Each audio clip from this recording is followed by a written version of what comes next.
Zach and Nate enjoyed the outdoors. In particular, they enjoyed camping at the Apalacola National Forest, a little more than an hour's drive from their hometown of Tallahassee, Florida. The Apalacola boasts rivers, lakes, and acre upon acre of longleaf pine forests. The two friends had planned a one-night camping trip for a Friday. They packed the usual necessities: a few cans of pork and beans, energy bars, bottled water, and marshmallows. Zach and Nate planned to meet after work in a shopping center's parking lot, leave one car there, and drive together so they'd arrive at the park before sunset. When they arrived at Apalacola, the shadows were getting long, and the sky had a purplish crimson hue. They parked Nate's car in a lot, close to a cinder block building that housed restrooms and a community bulletin board stapled with business cards and flyers. The two were too eager to start hiking to browse the notices and advertisements. They set off with their backpacks, following a trail they had never hiked before. They passed an artificial pond and a meadow before entering a large patch of tall, longleaf pines. Zach noted a clearing, perfect for pitching a tent. It was a secluded area some 100 yards off the main trail. They pitched their tent and built a small fire hole out of limestone rocks. They gathered small sticks and pine needles for kindling, and lit a small campfire in a spot far from neighboring trees. As they hadn't eaten anything since lunchtime, they had built up quite an appetite by now. Zach fetched 3 cans of pork and beans and asked Nate for the can opener. "I thought you brought the can opener," Nate said. "Dude, that was your job," Zach replied. As they faced the harrowing possibility of eating marshmallows for dinner, a voice from behind the forest line called out, "I think I can help you boys." A lanky man walked out towards them. He had thinning hair, gray stubble on his chin, deep-set eyes, dark, fleshy lips, and wore mismatching clothes that seemed to have come straight out of a Salvation Army bin. He held a thin-bladed knife, not something you would buy from a store. It looked like a homemade rig some might call a shiv. Nate and Zach exchanged worried glances as the man approached them. The man reached out for a can. Nate handed him one tentatively. The man plunged his knife in the top of the can, pulled it out, stabbed the can again, then sawed the lid right off. "There you go," the man said with a smile. "You got 2 more?" "If you don't mind," Nate said. "Well, what are you waiting for? Hand them over. We ain't got all day. It'll be dark soon." The man opened the other 2 cans and looked pretty pleased with himself. He said, "You fellas got yourself a swell camping spot. I used to love camping when I was a kid. The open air, the starlit sky. You can't beat that feeling of openness, of freedom. Ain't that right, boys?" "Yes, sir," Zach said while Nate nodded. "My name's Bill, by the way. Friends call me Billy." They shook hands, and Zach and Nate introduced themselves.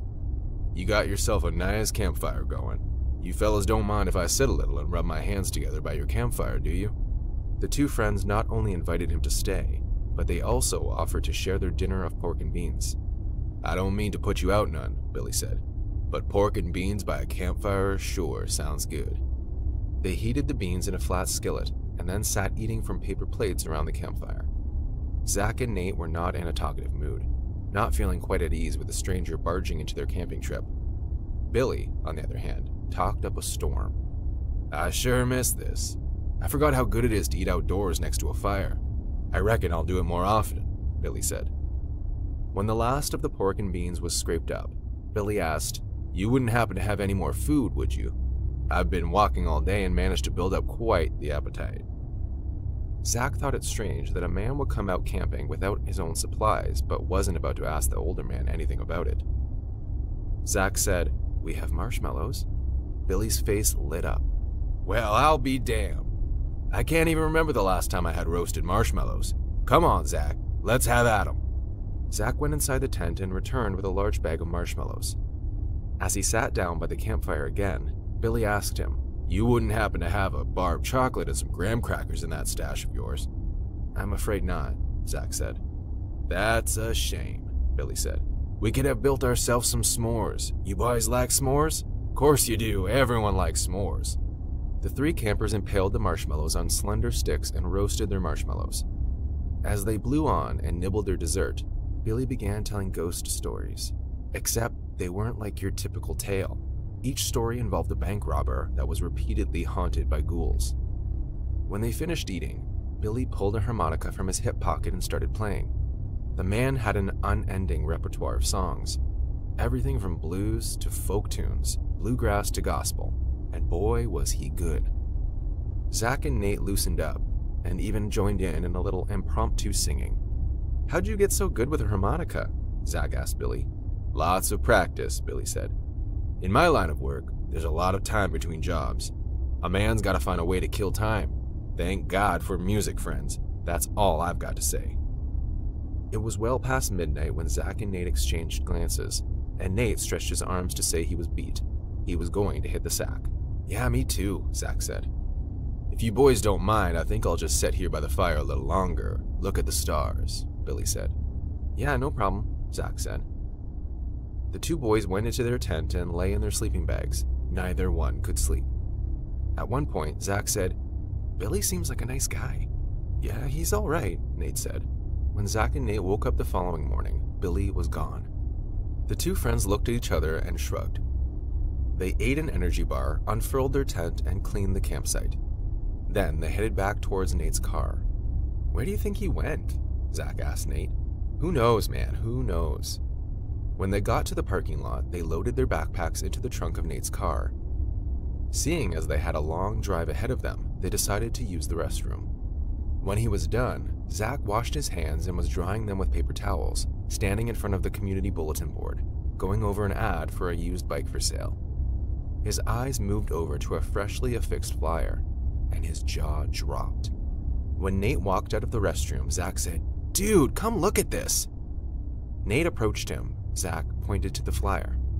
It had a black and white photograph of a man with fleshy lips and deep-set eyes. There was no gray stubble, but Nate immediately recognized him as Billy. The caption read, "Wanted, William Doherty, escaped inmate from Wakulla Correctional Institution. The fugitive is a violent felon and should be considered armed and dangerous." There was a number to call with any tips. Nate said, "Dude, let's get out of here." They got in the car and drove off, leaving a 5-foot skid mark on the blacktop. Zach pulled out his cell phone and, after a moment's hesitation, called the number on the flyer. They drove in silence for over half an hour. Then Zach and Nate exchanged a glance and laughed. "Heck of a harmonica player," Zach said. "No doubt," Nate said, keeping his eyes on the road. "I'm guessing he's a bank robber." "Makes sense," Nate said. Zach and Nate never bothered to find out if Billy ever did get caught. In their minds, they preferred to think he was still out there with his harmonica next to a glowing campfire under the stars.